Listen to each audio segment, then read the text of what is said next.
ಈ ವೈಫಲ್ಯಗಳನ್ನು ತೋರಿಸಿ ಅಂತೇಳಿ ಕುಮಾರಸ್ವಾಮಿ ಅವರು ಆಕ್ರೋಶವನ್ನು ಹೊರಹಾಕಿದ್ದಾರೆ. ಜೊತೆಗೆ ನೀತಿ ಪಾಠವನ್ನು ಮಾಡಿರುವಂಥದ್ದು ಬಿಜೆಪಿ ನಾಯಕರಿಗೆ. ಸಹಜವಾಗಿ ಜಂಟಿಯಾಗಿ ಈ RSS ವಿಚಾರವಾಗಿ ಪ್ರತಿಭಟನೆ ಮಾಡೋಣ ಅನ್ನೋ ಅಥವಾ ಯಾವುದೋ ವಿಚಾರಕ್ಕಾಗಿ ಸೇರಿರುವಂಥ ಗ್ಯಾಂಗ್ ಇದು. ಸೊ ಈ ಸಂದರ್ಭದಲ್ಲಿ ಹೇಳಿರುವಂಥದ್ದು ಕುಮಾರಸ್ವಾಮಿ ಸರ್ಕಾರದ ವೈಫಲ್ಯಗಳನ್ನು ತೋರಿಸಿ ಸರ್ಕಾರವನ್ನು ಕಟ್ಟಿ ಹಾಕಬೇಕು ಅಂತ ಹೇಳಿದ್ರೆ ವೈಫಲ್ಯಗಳನ್ನು ತೋರಿಸಬೇಕಾಗತ್ತೆ.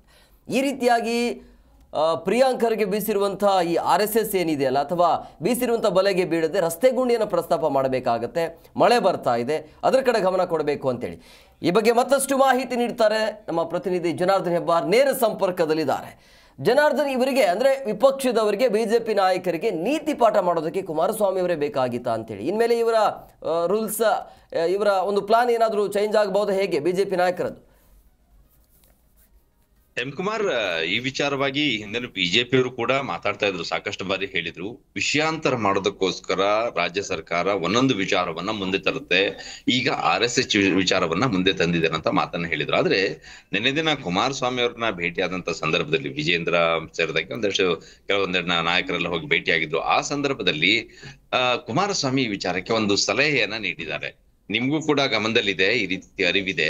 ರಾಜ್ಯ ಸರ್ಕಾರ ವಿಷಯಾಂತರ ಮಾಡೋದಕ್ಕೋಸ್ಕರ ಈ ರೀತಿ ಮಾಡ್ತಾ ಇದೆ.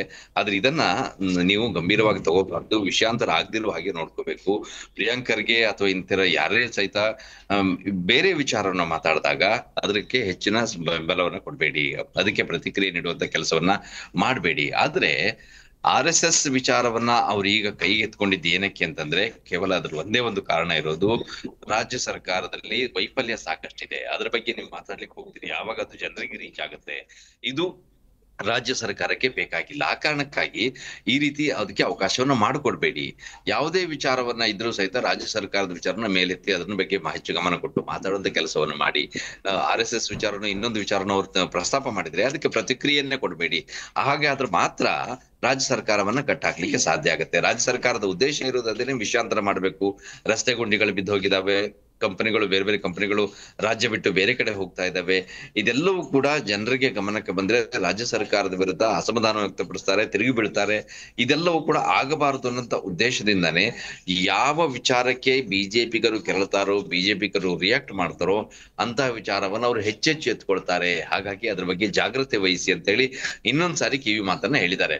ಹಾಗಂತ ವಿಜೇಂದ್ರ ಅವರು ಈ ಮಾತು ಕೇಳಿ ಎಸ್ ಅಂತ ಅನ್ನುವಂತ ಮಾತನ್ನ ಹೇಳಿಲ್ಲ. ಹೌದು, ನಮಗೂ ಅದು ಅರಿವಿದೆ ಅನ್ನುವಂತ ವಿಚಾರವನ್ನ ಹೇಳಿದ್ದಾರೆ. ಜೊತೆಗೆ RSS ವಿಚಾರವನ್ನ ಪ್ರಸ್ತಾಪ ಮಾಡಿದಾಗ ಅದಕ್ಕೆ ನಾವು ಪ್ರತಿಕ್ರಿಯಿಸದೆ ಹಾಗೆ ಸುಮ್ಮನೆ ಇದ್ರು ಕೂಡ ತಪ್ಪಾಗತ್ತೆ. ಆ ಕಾರಣಕ್ಕಾಗಿ ನಾವು ರಿಯಾಕ್ಟ್ ಮಾಡ್ತೀವಿ. ಜೊತೆಗೆ ಇದ್ರ ಹೊರತುಪಡಿಸಿ ಬೇರೆ ವಿಚಾರವನ್ನು ಸಹಿತ ನಾವು ಕೈಗೆತ್ಕೊಳ್ತೀವಿ. ಆ ವಿಚಾರದಲ್ಲೂ ಸಹಿತ ನಾವು ಪ್ರತಿಭಟನೆ ಮಾಡ್ತೀವಿ, ಅದನ್ನು ಕೂಡ ರಾಜ್ಯ ಸರ್ಕಾರದ ಗಮನಕ್ಕೆ ತರ್ತೀವಿ ಅನ್ನೋ ವಿಚಾರವನ್ನ ವಿಜೇಂದ್ರ ಅವರು ಈ ಸಂದರ್ಭದಲ್ಲಿ ಕುಮಾರಸ್ವಾಮಿ ಅವರಿಗೆ ತಿಳಿಸುವಂತ ಕೆಲಸವನ್ನ ಮಾಡಿದ್ದಾರೆ. ಆದ್ರೆ ಕುಮಾರಸ್ವಾಮಿ ಅವರು ಸ್ಪಷ್ಟವಾಗಿ ಇಲ್ಲಿ ಹೇಳಿರೋದೇನೆಂದ್ರೆ, ರಾಜ್ಯ ಸರ್ಕಾರದ ಇನ್ನಿತರ ವಿಚಾರಗಳ ಬಗ್ಗೆ ಹೆಚ್ಚು ಗಮನ ಹರಿಸಿ ಅದಕ್ಕೆ ನಾವು ಕೂಡ ಕೈ ಜೋಡಿಸ್ತೀವಿ, ಇಬ್ರು ಸೇರಿ ಜೊತೆಯಾಗಿ ಹೋರಾಟ ಮಾಡೋಣ. ಈಗ ಸಮನ್ವಯ ಸಮಿತಿ ಕೂಡ ರಚನೆ ಮಾಡ್ಬೇಕು.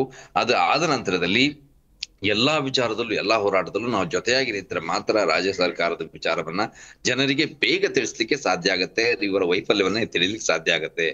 ಅವರು ಬೀಸುವಂತಹ ಗಾಳಕ್ಕೆ ನೀವು ಸಿಕ್ಕಾಕೋಬೇಡಿ ಅನ್ನೋಂತ ಎಚ್ಚರಿಕೆಯನ್ನ ಕುಮಾರಸ್ವಾಮಿ ಕೊಟ್ಟಿದ್ದಾರೆ. ಕುಮಾರಸ್ವಾಮಿ ತಮ್ಮ ಅನುಭವದ ಮಾತನ್ನ ಹೇಳಿದ್ದಾರೆ. ಕಾಂಗ್ರೆಸ್ ಜೊತೆಯಲ್ಲೂ ಕೂಡ ಅವರು ಸರ್ಕಾರ ಮಾಡಿದವರು, ಒಡನಾಟ ಇದ್ದವರು, ಅವರ ಸ್ವಭಾವ ಹೇಗಿದೆ ಅನ್ನೋದು ಅವರಿಗೂ ಕೂಡ ಗೊತ್ತಿರುತ್ತೆ. ಆ ಕಾರಣಕ್ಕಾಗಿ ಇವರು ಸ್ಪಷ್ಟವಾಗಿ ಹೇಳಿರೋದೇನಂತಂದ್ರೆ, ಕುಮಾರಸ್ವಾಮಿ ರಾಜ್ಯ ಸರ್ಕಾರದ ಯಾವುದೇ ಪ್ಲಾನ್ಗೂ ಸಹಿತ ಕುತಂತ್ರಕ್ಕೂ ಸಹಿತ ನೀವು ಬಲಿ ಆಗಬೇಡಿ. ಆ ವಿಚಾರದಲ್ಲಿ ಸಾಕಷ್ಟು ಎಚ್ಚರಿಕೆಯನ್ನ ವಹಿಸಿ. ಇವತ್ತು RSS ತಂದಿದ್ದಾರೆ, ನಾಳೆ ಇನ್ನೊಂದು ವಿಚಾರವನ್ನ ತಗೊಂಡ್ಬರ್ತಾರೆ. ಪ್ರತಿನಿತ್ಯ ಒಂದಲ್ಲ ಒಂದು ವಿಚಾರವನ್ನ ತಂದು ವಿಷಯಾಂತರ ಮಾಡ್ಲಿಕ್ಕೆ ನೋಡ್ತಾರೆ. ಯಾಕಂದ್ರೆ ರಾಜ್ಯ ಸರ್ಕಾರದಲ್ಲಿ ಗ್ಯಾರಂಟಿಗೆ ಹಣ ಇಲ್ಲ, ಅವರ ಗ್ಯಾರಂಟಿಯನ್ನ ಸಮರ್ಪಕವಾಗಿ ರೀಚ್ ಮಾಡ್ಲಿಕ್ಕೆ ಆಗ್ತಾ ಇಲ್ಲ, ನೂರಾರು ಸಮಸ್ಯೆಗಳಿದಾವೆ, ಅನುದಾನದ ಕೊರತೆ ಇದೆ.